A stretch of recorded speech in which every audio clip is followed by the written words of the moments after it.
আসসালামু আলাইকুম my dear viewers. আজকে আমি আপনাদের সাথে শেয়ার করতে চলেছি অত্যন্ত গুরুত্বপূর্ণ একটা টিপস, যে টিপসটা অনুসরণ করার মাধ্যমে আমরা আমাদের নিজেদেরকে জয়ী দেখতে পারি। আমরা আমাদের জীবনের প্রত্যেকটা ক্ষেত্রে নিজেদেরকে উইনার তথা জয়ী হিসাবে দেখতে সক্ষম হব এই টিপসগুলো অনুসরণ করার মাধ্যমে। তো চলুন শুরু করা যাক কী সেই টিপসগুলো যেগুলো আমরা অনুসরণ করে নিজেদেরকে উইনার হিসাবে দেখতে পারি। তো আমার প্রথম টিপসটি হচ্ছে ওয়ার্ক হার্ড। জীবনে বিজয়ী হতে চাইলে অবশ্যই প্রত্যেককে কঠোর পরিশ্রম করতে হবে। পরিশ্রম সৌভাগ্যের প্রসূতি, এটা হচ্ছে চিরন্তন সত্য একটি প্রবাদ। জীবন যে যত বেশি পরিশ্রমী সে তত বেশি সফল, সে তত বেশি বিজয়ী। যদি আমরা জীবনে বিজয়ী হতে চাই, যদি আমরা আমাদের নিজেদেরকে উইনার হিসেবে দেখতে চাই, তাহলে অবশ্যই আমাদের কঠোর পরিশ্রম করতে হবে। এবং আমার 2 নম্বর টিপ হচ্ছে ইনভেস্ট ইন ইউর সেলফ, অর্থাৎ নিজের মধ্যে বিনিয়োগ। এই জিনিসটা যখন চলে আসে তখন আমরা অনেকে বুঝতে পারি না, বিনিয়োগ তো টাকা পয়সার ব্যাপার। আসলে বিনিয়োগ হচ্ছে এমন একটা বিষয় যেটা শুধু টাকার মধ্যে হয় না, এটা আপনার নিজের মধ্যে বিনিয়োগ হতে পারে।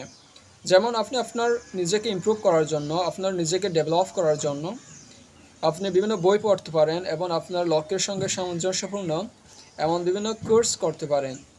এছাড়া আপনি বিভিন্ন ওয়ার্কশপ সেমিনারে অংশগ্রহণ করার মাধ্যমে সেখান থেকে আপনি বিভিন্ন ধরনের এক্সপিরিয়েন্স গ্যাদার করতে পারেন। এগুলো হচ্ছে আপনার নিজের প্রতি বিনিয়োগ। এই বিনিয়োগ কিন্তু একসময় আপনাকে আপনার প্রত্যাশার চেয়ে বেশি আউটকাম প্রদান করবে। তাই অবশ্যই নিজের মধ্যে বিনিয়োগ তথা ইনভেস্ট ইন ইউর সেলফ, এই টিপসটা মনে রাখবেন। এবং আমার লাস্ট টিপ হচ্ছে নেভার গিভ আপ।